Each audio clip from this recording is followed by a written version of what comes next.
Hey everybody, welcome back. This is part 2 of Divine Lemon Pound Cake. So, I apologize that I got cut off. I ran out of time. So, we'll just continue on forward. So, I have here in front of me two 9 by 5 baking glass dishware. And I have generously and heavily coated it with my cake release. Now, if you want the best cake release on the planet that's good for cakes, pies, or any type of pastry, or if you're making biscuits and you don't want anything to stick, if you're making a casserole, go on my YouTube page and look for the cake release DIY. I give you the precise measurements, the directions, how to store it, everything. And this is absolutely the best. Ever since I've started making this cake release, nothing, and I repeat, nothing comes out less than perfect. It's every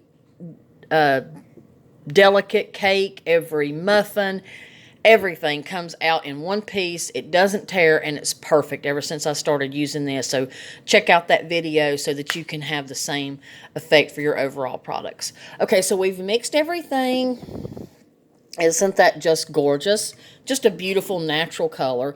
And what I'm going to do is I'm going to fill. Now, if you see the chunkiness, that is in fact the actual lemon zest, because I like big lemon zest. So we're just going to fill these evenly.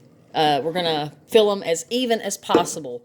And you can either weigh it on a kitchen scale or you can eyeball it. And I normally just eyeball it, but I take my spatula and I just really get my bowl scraped down so that I'm not wasting any of this golden, delicious stuff, this cake batter, because it's just too good to waste. So let me put a little in this one.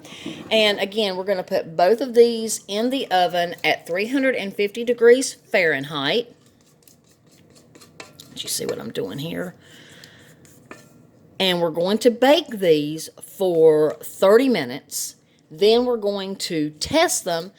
And if they're not done, and I'm sure that they will not be in 30 minutes, we're going to bake them for an additional 30 minutes.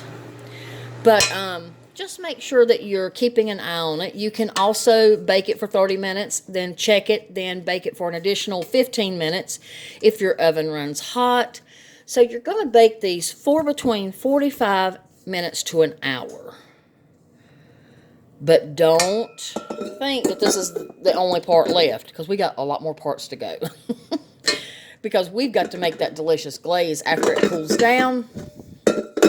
And then we're going to put the glaze on the cakes after they cool down. And what I love about that glaze is it's like royal icing. It gets really firm.